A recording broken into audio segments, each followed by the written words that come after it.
আমার দয়াল রসুল সব নগদ দিল, উম্মত বাকির কারবার করে, উম্মত বাকির কারবার করে। মুসা নবী তুর পাহাড়ে আল্লাহরে নগদ পাইছে না বাকিতে পাইছে? মুসা নবী আশা মুবারক আল্লাহ নগদে দিছে না বাকিতে দিছে? 9টা মুজিজা দেখাইছে মুসা নবী। 9 মুজিজার কথা আমি একদিন আলোচনা করব, যে 9 মুজিজা তো নগদ, সব নগদ। বাকির কাম হইল মৌবিয়া গঙের কাছে, আর নগদের কাম হইল মাওলা আলীর বংশের কাছে। এর জন্য যদি কেউ নগদ কিছু পাইতে চায়, সত্য দর্শন করতে চায়, নিজেকে দেখতে চায়, নিজেকে জানতে চায়, নিজেকে চিনতে চায়, সে যেন এই গুরু ধইরা দায়মি সালাত করে, মুরাকাবা মুশাহেদা করে। আর গুরু ধরতেই হবে। এই আধুনিক যুগের মাদ্রাসা পাশ করা কিছু আরবি জানা পণ্ডিতেরা কইতাছে গুরু লাগবো না, সরাসরি আল্লাহকে ডাকেন, আল্লাহ সরাসরি আপনাকে সাহায্য করিবেন। আল্লাহ রাব্বুল আলামিন নিজের বাণী আল কুরআনই তো সরাসরি পাঠাইলো না, 2টা মাধ্যম নিল আমাদের কাছে দিতে যায়া। প্রথম মাধ্যম রুহুল আমিন, দ্বিতীয় মাধ্যম রাহমাতাল লিল আলামিন, তাই না? এই 2 মাধ্যমে আমরা আল্লাহর বাণী কোরআন পাইলাম। আল্লাহ তো নিজের বাণী দিল না ডাইরেক্ট। আল্লাহ কি সর্বশক্তিমান হইয়া ইচ্ছা করলে পারতো না যে প্রত্যেকের বাড়িতে ফেরেশতা দিয়া কোরআন বাইন্ডিং করায়া পাঠাই দিবা? পারতো তো।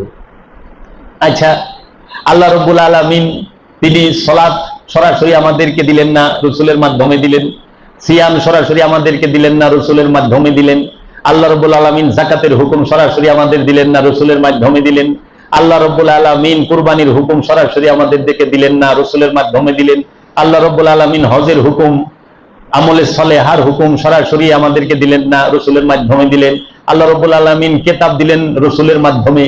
আল্লাহ রাব্বুল আলামিন ফুরকান দিলেন রাসূলের মাধ্যমে। এখন যারা আমাকে শিক্ষায় সরাসরি ডাকেন, তাহারা কি আল্লাহর রাসূলের অনুসরণ করে না শয়তানের চালা? তারা শয়তানের চালা। কারণ শয়তান ডাইরেক্ট কয়, কারণ শয়তান বলছিল আল্লাহ আমি আপনাদের ডাইরেক্ট সেজদা করুম, আদমের মাধ্যমে আপনাদের সেজদা করুম না। আমি আদমের মাধ্যমে করুম, আমি আপনাদের ডাইরেক্ট করুম। তো ডাইরেক্ট ওয়ালা এটা শয়তানের থিওরি। সবাই তো পীর ধরছে, পীর ধরছে না? তাহলে ওলি ছাড়া ওলি হয়? শিক্ষক ছাড়া শিক্ষক বানান যায়? এক প্রফেসরই তো আরেক প্রফেসর বানায়, এক শিক্ষক আরেক শিক্ষক বানায়, এক মাওলানা আরেক মাওলানা বানায়, এক হাফেজ আরেক হাফেজ বানায়। তো এক অলি তো আরেক অলি বানাইবো নাকি? মানে খিজিরি তো খিজির বানাইবো, আলী তো অলি বানাইবো। আলী আলী করতে করতে অলি হয়। যে আলী আলী করে না সে কি অলি হইতে পারে? আলী আলী করলে অলি হয়, আর যে অলি হয় সে খিজির দেখে। খিজির দেখতে 2 সমুদ্রের মিলন স্থল পর্যন্ত পৌঁছাইতে হয়। 2 সমুদ্রের মিলন স্থলে পৌঁছাইলে খিজির দর্শন হয়। এই 2 সমুদ্র